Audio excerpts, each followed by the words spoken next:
예. 오늘 말씀은 사도행전 2장 말씀 같이 보기를 원합니다. 사도행전 2장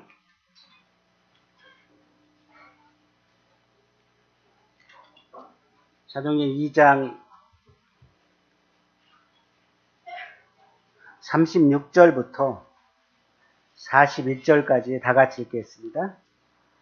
사도행전 2장 36절부터 41절까지 다 같이 읽겠습니다. 시작. 그런즉 이스라엘 온 집은 확실히 알지니 너희가 십자가에 못 박은 이 예수를 하나님이 주와 그리스도가 되게 하셨느니라 하니라. 그들이 이 말을 듣고 마음에 찔려 베드로와 다른 사도들에게 물어 이르되 형제들아 우리가 어찌할꼬 하거늘 베드로가 이르되 너희가 회개하여 각각 예수 그리스도의 이름으로 죄를 받고 죄사함을 받으라. 그리하면 성령의 선물을 받으리니 이 약속은 너희와 너희 자녀와 모든 먼데 사람 곧 주 우리 하나님이 얼마든지 부르시는 자들에게 하신 것이라 하고 또 여러 말로 확증하며 권하여 이르되 너희가 이 패역한 세대에서 구원을 받으라 하니 그 말을 받는 사람들은 세를 받으며 이날에 신도의 수가 삼천이나 더하더라. 예, 감사합니다. 금요일부터 어제까지 조그마한 나라에 참 모든 것들을 다 준비하고 어떻게 해야 될 건가 참 대비하는 그런 것들을 보게 됩니다. 강한 태풍이라고 하기 때문에 전국이 온 국민이 비상이 걸렸나 생각이 됩니다. 어제 최고 결정이 일어나고요. 막 태풍이 불고 수원에도 여러 가지 피해가 많이 있었습니다.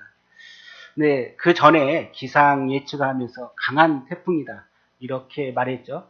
그런 이유는 뭘까요? 미리 좀 대비해라. 미리 좀 대비해라. 대비해서 피해를 최소화시켜라. 그렇지 않은가 생각합니다.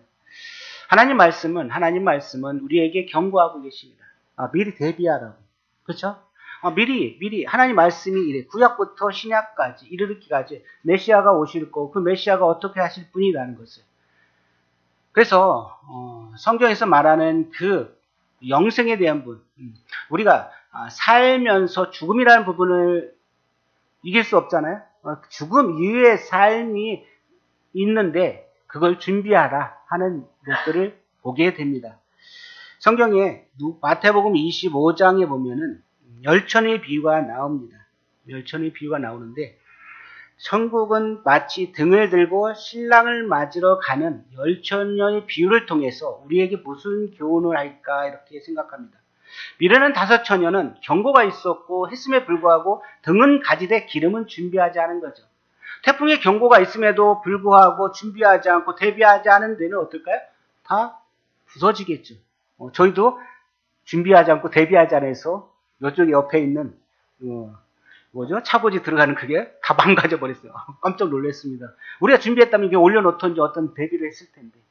참 그런 부분에서 그같이 미래한 5처녀는 등은 가지되 기름을 준비하고 해서 신랑을 맞이할 준비를 해야 되는데 그렇지 않고 슬기 있는 5처녀는 그릇에 기름을 담아 등과 함께 가지고 왔다고 합니다. 준비를 했죠. 그래서 주여 11절 미련처녀 우리에게 열어달라고 합니다. 그러니까 마태복음 25장 13절 그런즉 깨어있으라 너희는 그날과 그때를 알지 못하느니라. 이미 늦은 겁니다. 하나님 말씀은 이제 곧 마지막 때가 왔다고 말하고 있고 너희한테 준비하라고 우리한테 경고의 메시지를 이야기하고 있습니다. 계속해서 사도행전을 저희가 보고 있습니다. 자, 예수님께서 십자가에 돌아가시고 40일 동안 이제 제자에 보여주시고 그리고 승천하시면서 이야기합니다. 너희들은 내가 죽었다 다시 부활하고 또 하나님의 아들이고 세상의 죄를 위해서 이 땅에 인간의 몸으로 오신 이 예수님, 그 예수님을 너희는 증인되라는 삶을 살으라고 이야기하고 있습니다. 그래서 성령이 임함으로 인해서 사도행전 2장에 어떤 변화가 일어났었죠? 그래요. 왜 꼭 공부할 필요가 없잖아요. 모든 언어를 다 이제 이해할 수 있는 그렇게 참 놀라운 성령의 역사를 보게 됩니다. 성령의 역사가 없었다면, 성령이 임함이 없었다면은 우리가 어떻게 지금 주의 말씀을 깨닫고 할 수 있을까요? 성령님이 우리를 도와주심으로 성령의 역사가 사도행전 2장이 시작됨으로 인해서 그들이 깨닫고 그들이 하나님을 찬양하고 하는 모습들을 우리가 보게 됩니다. 그 성령의 역사는 어떻습니까? 그 현상들이 일어납니다. 자, 태풍이 오니까 어땠어요? 그 바람이 어때요? 엄청 강하잖아요. 그렇죠? 그러면서 제주도부터는 약해져 갖고 그나마 피해가 적었다고 생각합니다. 성령의 역사가 일어나면, 성령이 임하면은 어떤 역사가 일어나요? 놀라운 역사입니다. 권능을 받으러 갑니다. 권능은 뭘까요? 디나미스라고 다이나마이트 폭발할 수 있는 그런 능력의 힘을 갖는 것입니다. 저는 오늘 이 하나님 말씀을 같이 나누면서 우리 안에 성령의 역사, 성령님이 내 안에 정말 계시는지, 그렇다면 내가 그 성령의 역사를 통해서 내 안에서 증인된 삶을 살고 있는지, 이런 것들을 조명하고 하나님 말씀이 미리 예고하라고 말씀하신 이 예고의 하나님 말씀을 내가 왜 지금까지 받지 않고 있는지, 그런 부분들을 같이 나누기를 원합니다.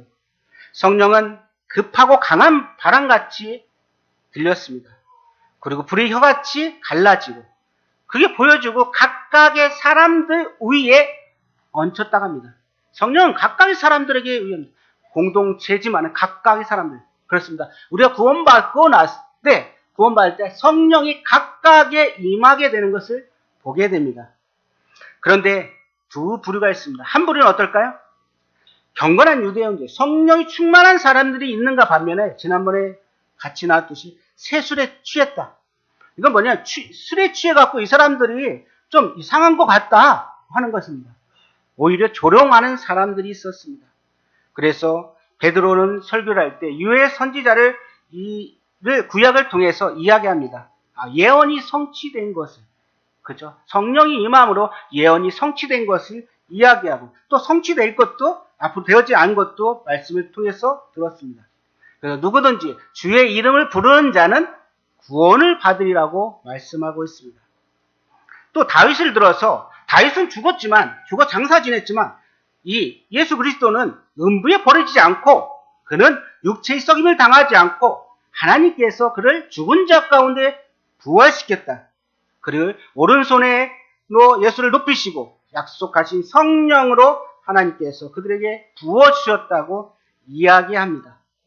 사도행전 2장 36절에 보면은 그런즉 이스라엘 온 집은 확실히 알지니 너희가 십자가에 못 박은 이 예수를 하나님이 주와 그리스도가 되게 하셨느니라 하시네.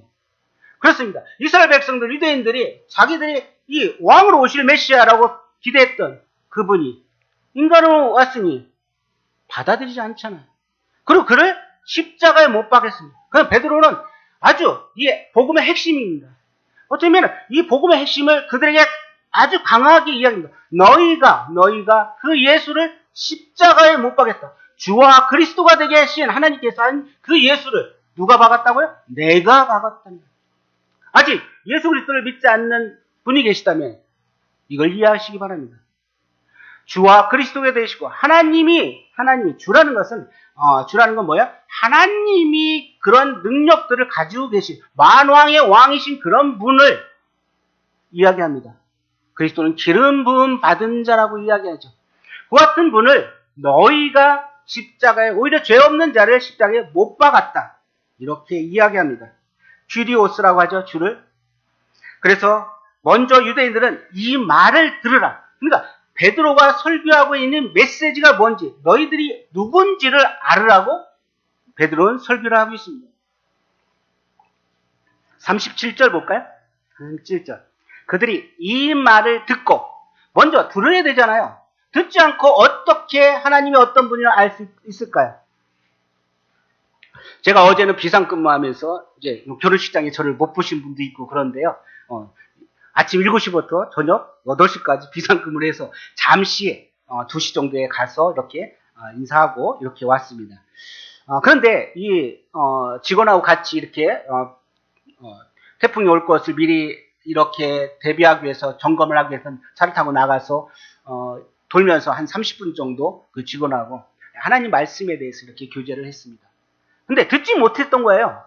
하나님이 누군지 예전에 얼튼 뭐 솔로몬은 들었고 뭐 그런 거 있죠. 노아 방주는 들었고 근데 진정으로 하나님에 대해서는 듣지 못한 거예요. 그런 거예요. 그래서 아직도 매스컴이나 뭐 여러 군데에서 많은 복음의 메시지가 전달되지만 그러나 받으려는 마음이 없으니까 들을 귀가 닫힌 거죠.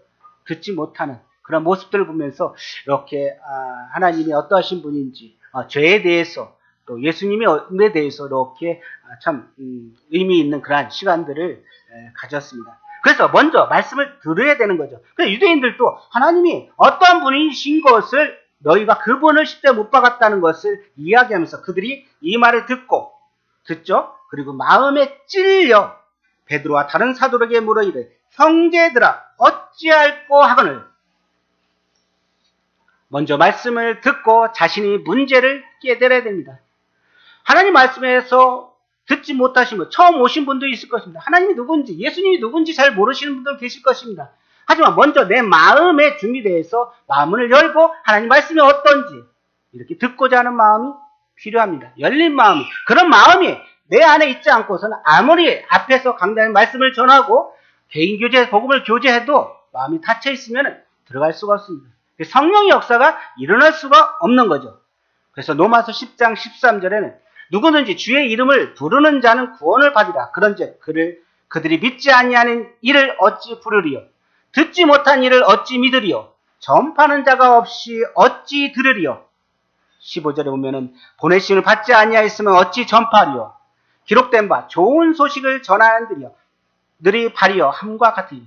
그렇습니다. 아까 어떤 형제님께서 이제 처음 오신 분한테 오늘 말씀 잘 들어보세요. 그래요. 처음 들어보면 저 말씀 잘 들어보세요. 왜 그럴까요? 좋은 소식이기 때문입니다.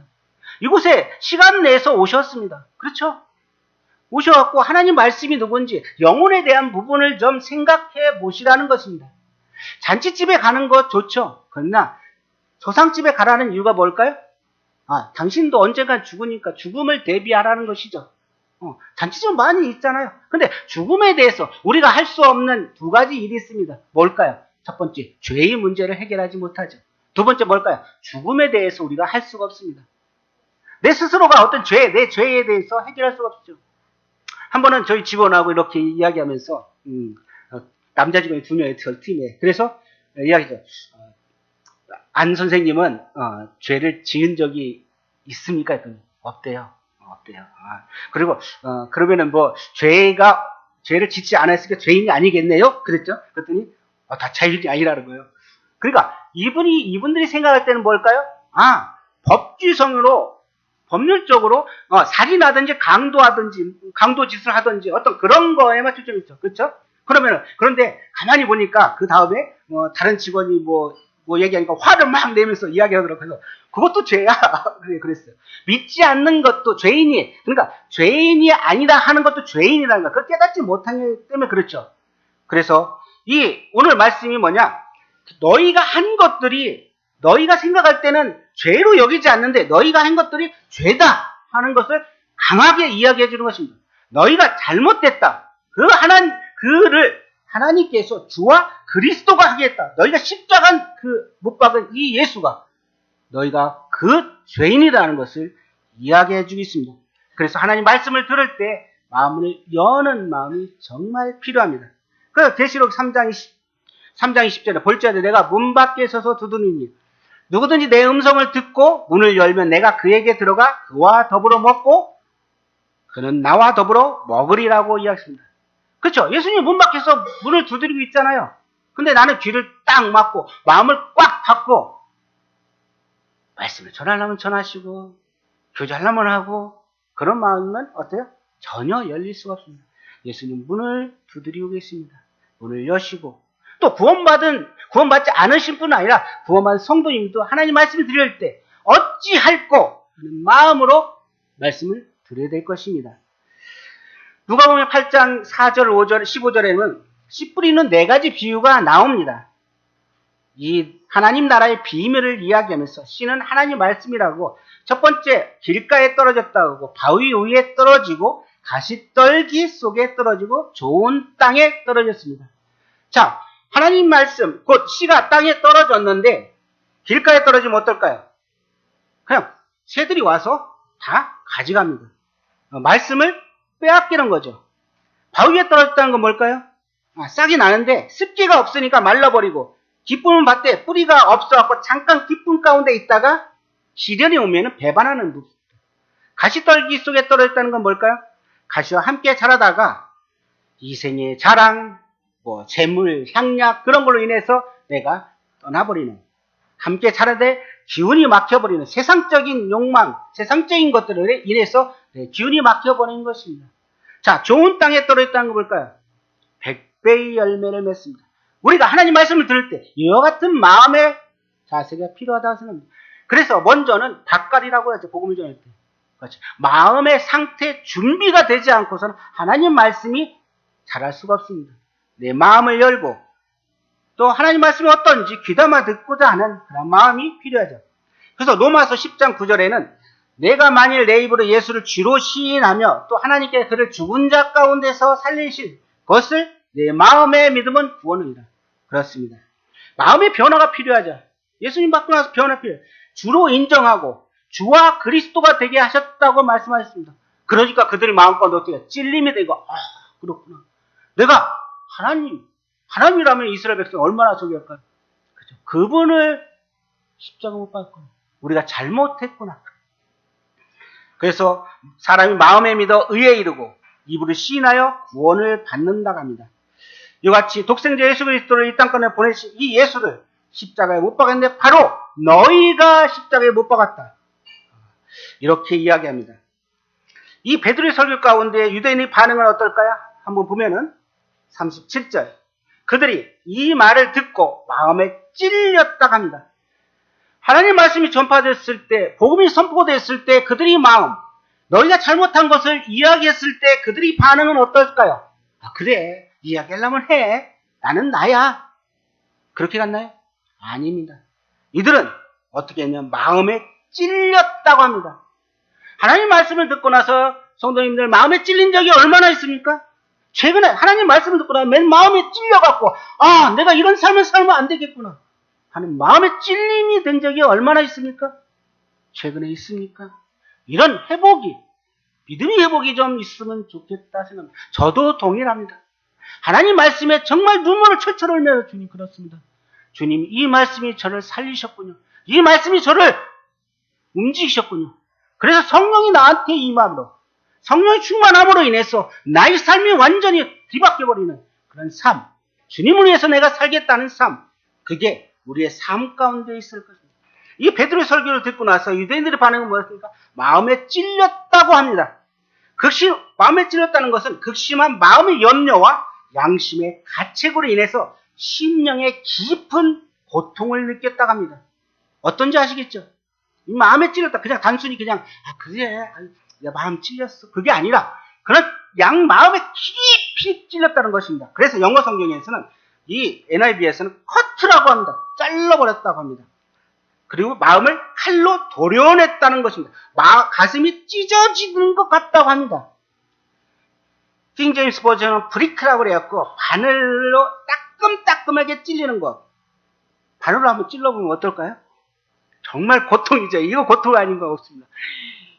그러니까 일제시대 때 그 고통이 어떨까요? 그냥 산 사람을 찔러. 그 같은 것도 바늘로 콕콕 찔러. 프리크라는 단어를 써갖고 찔렸다. 그리고 찔리다는 히브리어 카타니스라고 해갖고 말 발굽으로 땅을 움푹 패게 한다. 말 발굽으로 땅을 움푹 패게 한다. 그러니까 말이 마른 땅을 달리면서 말 발굽에 의해서 그 마른 땅이 움푹 패일 때 쓰는 단어입니다. 그래서 베드로의 설교를 들을 때 이들의 마음이 어때요? 마른 땅과 같았던 그 유대인의 마음이 이 같은 하나님 말씀을 듣고 나서 엄청난 충격으로 그 찔림을 받은 것입니다. 이해하시겠죠? 이 찔림이라는 것을. 그래서 사람들은 베드로의 설교를 들으면서 자신들이 죄를 보았습니다. 자신들의 무지함, 자신이 죄로 인해서 메시아 예수 그리스도를 십자가에 못 박은 주역이라는 것을 그들은 알고 심각한 동요를 느꼈습니다. 그래서 자신들이 얼마나 큰 죄인이, 그들이 뭐라고 합니까? 형제, 우리가 어찌할꼬? 베드로와 다른 사도에게 물어갖고 우리의 가슴이 찔리니까 이것을 어떻게 할지 조차할 수 없으니까 형제들아 우리가 어찌할꼬 하면 탄식하는 마음을 가졌던 것입니다.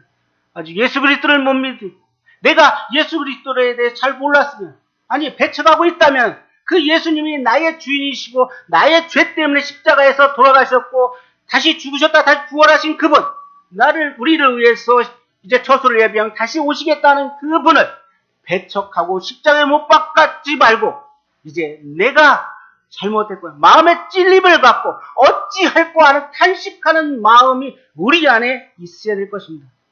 또한 구원받은 성도님들은 이제 나의 삶을 한번 돌아보고 나서, 그래 내 삶이 이게 그래 주일날 와서 예배드리고 복음 전하고 이게 아니라 나의 모든 몸, 나의 모든 생활이 주님 앞에 참 산 제물로 드려지는 그런, 주님은 그걸 원하시는 겁니다. 우리가 예배에 대해서 공부하고 있지만 그 예배의 근본적인 뭘까요?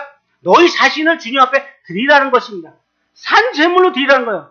그래서 공법만 공부할 게 아니라 나의 삶을 좀 적응해서 좀 변화를 일으키라. 예배가 아닐까요? 우리 공부하는 이유가 뭘까요? 그렇습니다. 삶이 좀 변화돼야죠. 주일날 말씀 공부하고 교제했는데 내 삶은 똑같다. 참 문제가 있다는 생각입니다. 그래서 참 우리가 어찌할꼬, 우리가 무엇을 해야 될까? 긴급하고 절망 가운데 있는, 어떻게 할 줄 모르는 상황, 자신이 죄 없는 메시아를 십자가에 못 박은 장본이라는 것을 깨닫고 어찌할꼬 하는 모습. 사도행전 16장 30절에 간수가 나오죠. 그렇죠. 바울과 실라가 감옥에 갇혔다가 그들이 찬송하면서 그 모습 가운데 감옥 문이 열리고 쇠사슬이 끊어지면서 이제 간수는 이제 그들이 도망간 줄 알고 이야기합니다. 선생이여, 내가 어떻게 해야 구원을 얻으리까? 간수는 그렇게 어떻게 해야 구원할까? 이러한 심령, 예수 그리스도를 아직 개인의 구주로 영접하지 않았다면 내가 어떻게 해야 구원을 얻으리까? 내가 어떻게 주님을 만날 수 있을까? 이런 간절한 간수 같은 마음이 우리 안에 있어야 할 것입니다. 아직 구원받지 않고 예수님 영접하지 않았다면. 이 절박한 표현, 간수는 지금 생명을 끊어버릴 만큼 중대한 사안 앞에 놓여서 이 놀라운 그 같은 현상이 벌어진 그런 가운데서, 그런 진지하고 절박한 가운데서 이야기합니다. 어찌할꼬 이야기합니다. 그러니까 31절, 주 예수를 믿으라. 그리하면 너와 내 집이 구원을 얻으리라고 합니다. 너와 내 집이 구원. 주 예수를 믿으라. 그리하면 너와 내 집이 구원을 얻으리라. 우리의 심령은 어떻습니까? 하나님 성령의 역사의 충동을 내가 느끼고 있습니까? 하나님 말씀을 들을 때 내 안에서 뜨끔뜨끔한 마음이 있습니까? 아니 내 안에서 용수 넘치는 그런 젊은이 혈기 같은 마음이 있으니까 내가 이렇게 살아서는 안 되겠다, 주님 앞에 더 열정적으로 살아야겠다는 그런 마음이 있지 않을까? 그렇지 않다면 성령님 저에게 성령의 충만함을 주십시오. 성령이 저에게 임해서 하나님의 이 놀라운 역사를 저도 함께 느끼기를 원합니다. 성령이 임했을 때 그들은 정말 놀라운 변화가 있었습니다. 하나님 말씀을 듣고 어찌할꼬 하는 심각한 토로의 말이 우리 가운데 나와야 될 것입니다. 말씀이 와닿지 않을 때 울림이 없습니다. 말씀이 지식적으로 받으면 변화가 없습니다. 내 안에 하나님을 경험했을 때 지식적인 생각으로 내가 하나님을 알았습니까? 그렇다면 변화가 없다고 하는 것입니다. 마음으로 진정으로 내가 예수 그리스도를 마음에 믿고 영접했을 때 내 마음의 변화는 분명히 일어나게 됩니다. 바람이 불었을 때 그 바람의 영향으로 어떻습니까? 나뭇잎이 휘날리고 가지가 뿌리가 뽑히고 태풍을 보여 일어나잖아요. 우리 안에 그보다 큰 이 권능의 능력, 성령의 역사가 우리 안에, 성령님이 우리 안에 있다면 그런 놀라운 역사가 일어날 것입니다. 오늘 말씀 가운데 있다 보겠지만 베드로의 설교를 통해서 몇 명이 구원받았을까요? 3,000명이 생각지 못할 놀라운 역사, 그건 하나님의 능력입니다. 성령의 역사입니다. 우리 가운데 그런 능력을 좀 변화받기를 원합니다. 메아리도 울림이 있듯이 상한 심령이 정말 중요합니다. 예수님을 영접하시는 분은 성령의 역사로 마음의 찔림을 받고 어찌할꼬 주님 하나님 말씀에 이렇게 돼 있는데 지금도 아직도 예수 그리스도의 퀘스천 마크 갖고 질문하고 어떤지 변론과 그런 걸 따지기 전에 주님 나는 죄인입니다 라고 자를 내어놓는 그 마음이 정말 필요합니다. 또한 우리 가운데 역사가 일어나기를 원합니다. 계시록 3장 15절에 내가 내 행위로 하나니 내가 차든지 타지도 아니하고 뜨겁지도 아니하다. 내가 차든지 뜨겁든지 하기를 원하노라. 내가 이같이 미지근하여 뜨겁지 아니하고 차지도 아니하리라 하니 내 입에서 너를 토하여 버리라.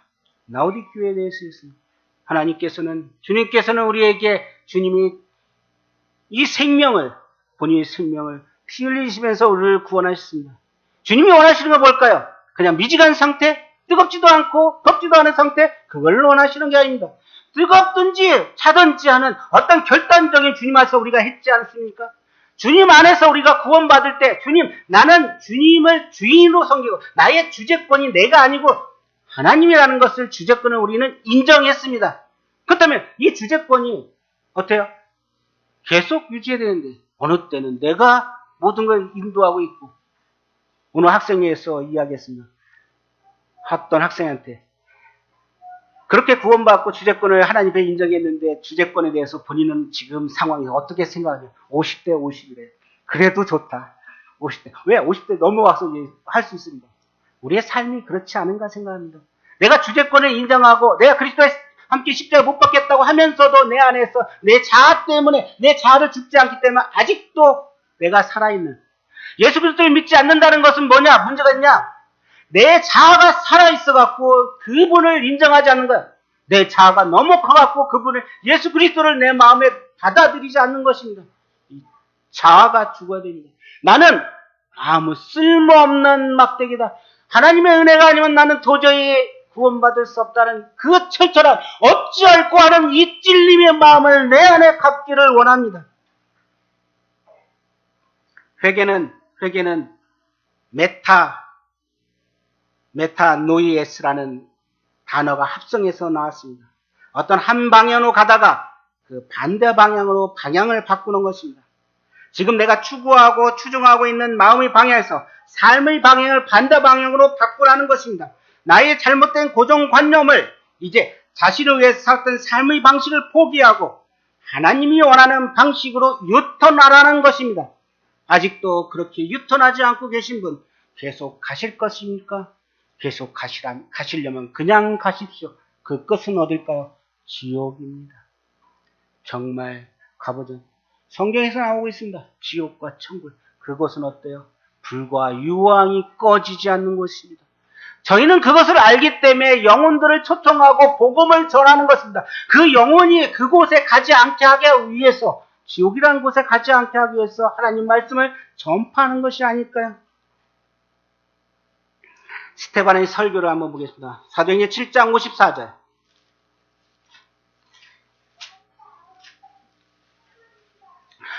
자, 베드로의 설교를 듣고 나서 이 유대인들은 어떨까요? 마음에 찔려 어찌할꼬 했습니다. 그러면 그들은 변화를 일으키고 있다는 것입니다. 사도행전 7장 54절 스테반의 설교를 들었던 너희가 목이 곧고 마음 51절 보면 목이 곧고 마음과 귀에 할례를 받지 못한 사람들아 너희가 너희 조상과 같이 항상 성령을 거스르는도다. 너희가 그를 십자가에 못 박았다. 근데 주님이 하나님이 그를 살리셨다. 그 54절 다 같이 읽겠습니다. 시작. 그들이 이 말을 듣고 마음에 찔려. 자, 여기까지요. 자, 똑같이 마음에 찔렸습니다. 그쵸? 근데 그 다음이 달린 거예요. 자, 그 다음을 읽겠습니다. 시작. 그를 향하여 이를 갈거는. 자, 어떻습니까? 동일하게 베드로의 설교 때 있던 사람들하고 스데반의 설교 때 있는 사람들이 부류가 어떻습니까? 다릅니다. 어떻게 마음에 받느냐는 것은 하나님 말씀을 전했을 때 어떤 경건한 유대인들은 하나님 말씀을 듣고 나서 그런 성령의 역사가 일어나는 것 반면에 그렇지 않은 다른 사람들은 저 사람들 술에 취했어. 새술에 취했다니까 하면서 조롱을 했습니다. 그런 마음에 열림이 없는 것입니다. 자, 베드로의 설교를 듣고 나서 그들은 어찌할꼬 막 철철이 마음에 찢어지는 마음으로 그들은 회개하면서 찾았던 것입니다. 근데 스테반의 설교를 듣고 나서 그들의 마음은 어떻습니까? 그들이 이 말을 듣고 마음에 찔려 그를 향하여 이를 간다고 합니다. 언제 이를 갈아요? 원수 할 때, 이 원수 내가 어떡하지? 막 이를 갈면서 어떻게 해야 돼? 그쵸? 또 잠잘 때 이를 가는 사람도 있죠. 그쵸? 이를 갈 때는 막 이걸 못 이겨갖고 입을 탁 다물고 있는데도 있잖아요. 그 분노가 못 이겨갖고 그냥 드드드드드드 감, 그걸 말하는 것입니다. 얼마나 심했습니까? 이 스테반의 설교를 통해서 그들이 스테반을 향해서 이를 갈고 있습니다. 55절. 스테반이 성령이 충만한 하늘을 우러러 주목하여 하나님 영광 및 예수께서 하나님 우편에 서신 것을 보고, 57절. 그들이 큰 소리를 지르며 길을 막고 일제히 길게 달려. 이들이 반응은 이렇습니다. 이들이 반응이 어떨까? 이를 가른 사람들이 반응이 어떻습니까? 길을 막았습니다. 일제히 그에게 달려가서 돌을 들고 그를 쳐 죽이는 모습을 보게 됩니다. 목이 곧고 마음과 귀에 할례받지 못한 사람들, 그들을 지적했을 때 그들은 내가 왜 그러지? 내가 왜 이렇게 예수님을 십자가에 못 박았지? 회개하는 게 아니라 오히려 나의 정당한 방위를 위해서 이를 갈았던 것입니다. 그러니까 그 화가 풀려지지 않으니까 돌을 들고 나서 스테반을 향해서 어떻습니까? 돌을 던진 것입니다. 목이 곧다는 것은 교만하다는 것입니다. 목이 곧은 사람들은 교만합니다. 고개를 숙일 줄 모르십니다. 자기의 잘못을 인정하지 않는 사람입니다.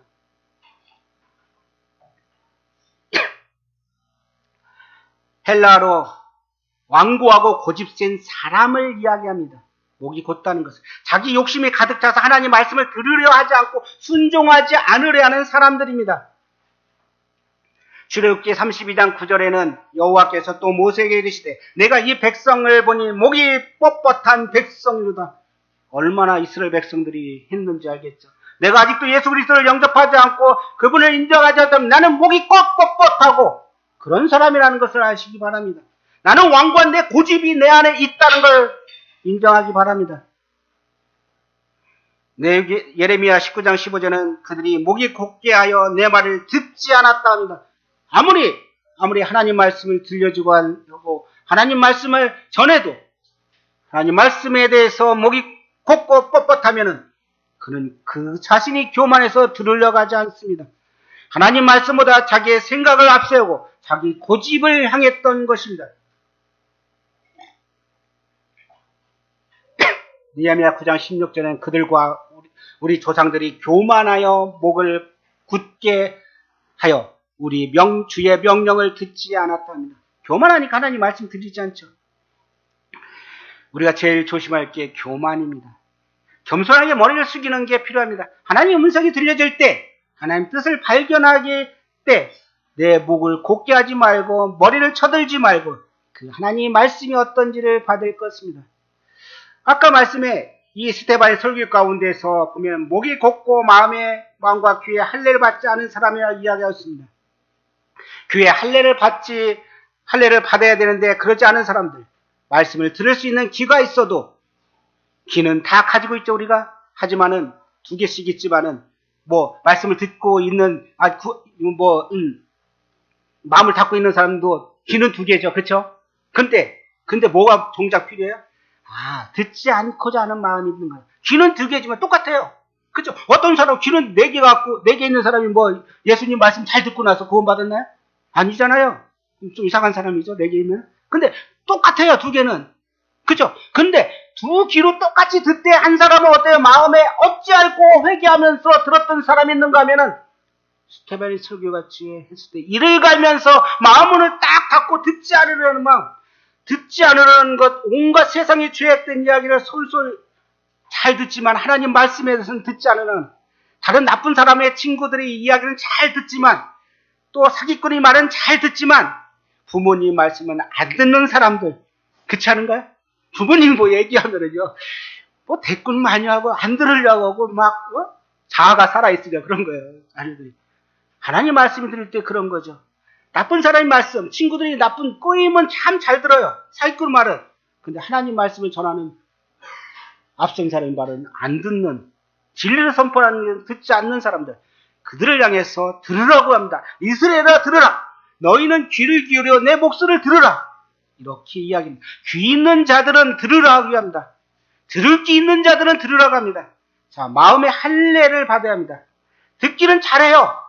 그쵸? 잘 들어요. 왜? 귀가 뚫려 있습니다. 귀가 막혔으면 못 듣겠죠. 그쵸? 그래서 잘 들어요. 근데 변함이 없다는 것입니다. 내 마음에 심금을 울릴 수 있는 게 없답니다.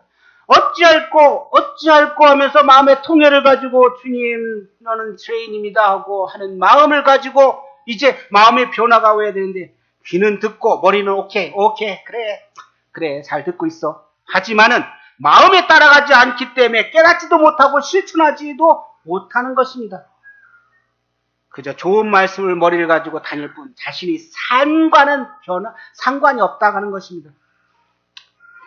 잘못을 지적해도 나와 상관없는 거야. 하나님 말씀이 전해도 나는 상관없는 거야. 나는 받을 준비가 안 돼서 그래 말해. 남의 충고에 별 관심이 없어요. 하나님 뜻이고 생명의 길이지만 나와 상관없는 거야. 나는 내 눈앞에 있는 내 이익을 위해서 나는 살아가고 있는 거야. 이렇게 이야기하는 것입니다. 알아듣지 못하는 것이 아니라 알아들으면서도 무시하는 것입니다. 하나님 말씀을 알아듣지 못하는 게 아니라 알아들으면서도 그걸 인정하지 않고 배척하는 게 마음에 열지 않고 그런 것입니다. 내 생각이 아니고 나는 내 생각대로 살겠다. 내 생각이 아니고 나는 내 생각대로 살겠다 하기 때문에 감동이 없는 것입니다. 우리의 마음이 감동이 없는 것 얼마나 불행일까요? 하나님을 믿고 나서 우리는 얼마나 하나님 말씀 가운데 감동을 갖고 이 감동된 메시지를 다른 사람에게 전하고 있습니까? 그렇지 않다면 어찌할꼬 마음을 회개하여 베드로의 설교를 들어갖고 그들이 회개한 것처럼 우리의 삶 가운데서 그런 회개가 일어나기를 바랍니다. 말씀을 잘 듣고 마음에 감동받고 삶을 바뀌는 이게 정말 귀한 것입니다. 성령을 거스르는데 성령을 거스른다는 뭘까요? 이것은 하나님 성령님께 대항하는 것입니다.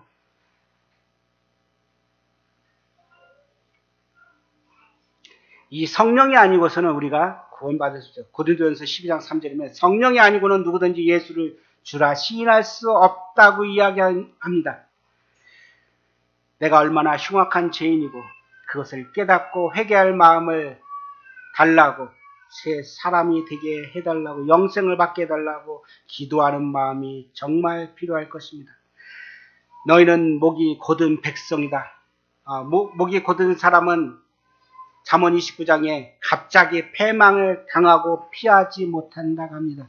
내 마음 가운데 혹시나 목이 곧고 말씀을 들어도 들으려 하지 않는 마음이 있다면 지금 당장 그 마음을 버리고 하나님 말씀을 듣고자 하는 마음을 갖고 말씀을 들었을 때 나는 죄인입니다 하면 시인을 하고 그럼 어찌할꼬 하는 마음, 어린아이 같은 마음을 내 안에 갖기를 원합니다. 베드로의 설교를 듣고 자신들이 예수님의 십자가에 못 박힌 장본이라고 하면서 회개하는 그들, 이 베드로의 열정적인 전도 설교를 통해서 성령의 감동을 받고 마음의 찔림을 받아서 사도들에게 애원합니다. 형제들아 우리가 어찌할꼬. 사도행전 2장입니다. 사도행전 2장 38절. 베드로가 이르되 너희가 회개하여 각각 예수 그리스도 이름으로 세례를 받고 죄사함을 받으라. 그리하면 성령이 선물을 받으리니. 그렇죠. 이 말씀이 약간은 지금하고 좀 그렇죠. 어떤 사람은 분별할 때 그때는 초창기이기 때문에 그렇다. 근데 어떤 분은 이렇게 분별하더라고요. 이 말씀이 저한테 참 좋았어요. 뭐냐? 여기에서 세례를 받고를 삽입구절로 이야기했다면 조금 나을 것입니다. 그렇게 이야기하는 주석가도 있습니다. 그렇다면 세례를 받아야 구원받냐? 그렇지 않잖아요. 그렇다면 삽입구절로 이야기하면 그렇습니다. 회개하고 먼저 회개해야죠. 내가 죄인임을 회개해야 되죠. 예수 그리스도를 이제 죄사함을 받아야죠. 그러면은 성령이 임하는 거죠. 그렇죠? 성령이 같이 임하는 것입니다. 그리고 나서 우리가 어떻게 침례를 받는 것입니다. 바리새인과 세리 기도가 있습니다. 누가복음 18장 11절에 보면은 이렇게 나옵니다. 바리새인은 서서 따로 기도하여 이르되 하나님이여 나는 다른 사람들 곧 토색, 불이, 간음하는 자들과 같지 아니하고 이 세리와도 같지 아니함을 감사하나이다. 나는 일해에 2번씩 금식하고 또 소득이 11조를 드리나이다. 뭐가 있습니까? 나의 공로, 나의 자랑입니다. 나는 저 세리와 달라요. 나는 좀 건건하거든요.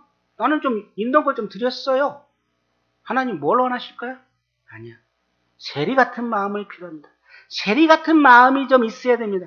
세리는 13절, 누가복음 18장 13절, 세리는 멀리 서서 감히 눈을 들어 하늘을 쳐다보지도 못하고 다만 가슴을 치며 이르되 하나님이여 불쌍히 여기소서 나는 죄인입니다 라고 이야기합니다. 이런 나의 고백이 되기를 원합니다. 아직 예수 그리스도를 내 마음에 믿지 않고 세리같이 가슴을 치면서 감히 쳐다보지 못하고 눈을 들어 하늘을 쳐다보지 못하며 가슴을 치면서 하나님이여 불쌍히 여기소서 나는 죄인입니다. 나는 어떻게 할 수가 없습니다. 나를 좀 구해주세요 라고 눈물을 철철 흘리면서 주님 앞에 회개하는 이 모습이 내 안에 있어야 될 것입니다. 세리같이 저는 죄인입니다. 이런 고백, 그럴 때 주님께서 성령이 도와서 그 마음에 성령이 내려와 이 마음을 평안하게 불붙듯이 일어날 것입니다. 사도행전에 보면은 성령이 임함을 우리는 볼 수 있습니다. 우리는 그걸 다 느끼지 않았습니까? 그렇죠. 그런 마음으로 참 우리는 기도해야 됩니다. 그런 맛을 왜 모를까? 제가 한번 그랬죠. 내가 그 개맛을 알아. 하나님의 이 성령의 맛, 하나님의 말씀의 능력의 맛을 우리가 안다면 그 말씀을 사모하면서 그 말씀을 따라가면서 새벽 주야로 그 말씀이 어떤지 펴 읽고 나의 갈 길을 아침에 일찍 일어나서 알게 해달라고 기도해야 될 것입니다. 그렇지 않은가요? 근데 나는 성경은 따로 내 삶은 따로 내 삶이 더 위에 있지 않은가요? 나의 주재권, 나의 주인, 내가 기뻐하는 일을 하고 있지 않은가요? 나는 삶의 변화가 정말 내 안에 있어야 됩니다. 내 자아를 꺾고 내 자아가 무너져서 성령의 역사가 내 안에서 일어나기를 원합니다. 각각 성령이 임하지 않았나요? 그렇죠? 그 성령이 각각의 성도님 삶에서 일어나지 않을까요? 그것을 원합니다. 그래서 이번 추석에 가서 이 성령의 뜨거운 맛을 좀 가서 전하고 그들도 좀 그 맛을 알아서 내가 그 맛을 알아듣지 그 하나님의 놀라운 맛을 좀 알기를 원합니다. 사도행전 1장 8절 오직 성령이 너에게 임하시면 너희가 권능을 받고 예루살렘과 온 유대와 사마리아와 땅끝까지 이르러 뭐가 되라고요? 다 같이 시작! 내 증인이 되라. 내 증인이 되라 합니다. 그래서 주님은 우리를 택하시고 우리를 구원하시고 부르셨던 것입니다. 내 안에 나만 그냥 있는 게 아니라 우리를 통해서 이런 역사 성령의 충만함이 좀 흘러 넘치기를 원합니다. 41절 그 말을 받은 사람들이 세를 받으며 이날의 신도의 수가 3,000이나 더하더라. 몇 명이요? 3,000명. 사도행전 4장 4절 이 말을 들은 사람 중에 믿는 자가 많으니 남자의 수가 약 5,000명이다. 그럼 몇 명이에요? 8,000명. 또 120명. 그런 성령의 능력으로 이렇게 놀랍게 놀라운 역사가 일어납니다. 몇 분을 초청해서 복음을 전하십니까? 하루에 베드로의 설교를 통해서 3,000명이 구원받는 일이 있습니다. 여러분 성도님을 통해서 하나님은 그렇게 역사하기를 원하십니다. 또한 저를 통해서 저희는 그렇게 쓰임받는 도구가 되기를 원합니다. 고린도서 9장 10절 내가 복음을 전할지라도 자랑할 것이 없으면 내가 부득불 할 일임이라. 만일 복음을 전하지 아니면 내게 화가 있으리라. 예레미야 20장 9절 내가 다시 여호와를 선포하지 아니하며 그의 이름을 말하지 아니하리라 하면 나의 마음이 불붙는 것 같아서 골수에 사무쳐 답답하여 견딜 수 없다는 이런 심령을 우리 안에 좀 갖기를 원합니다. 기도하고 마치겠습니다. 감사하신 아버지 하나님, 참 베드로의 설교를 듣고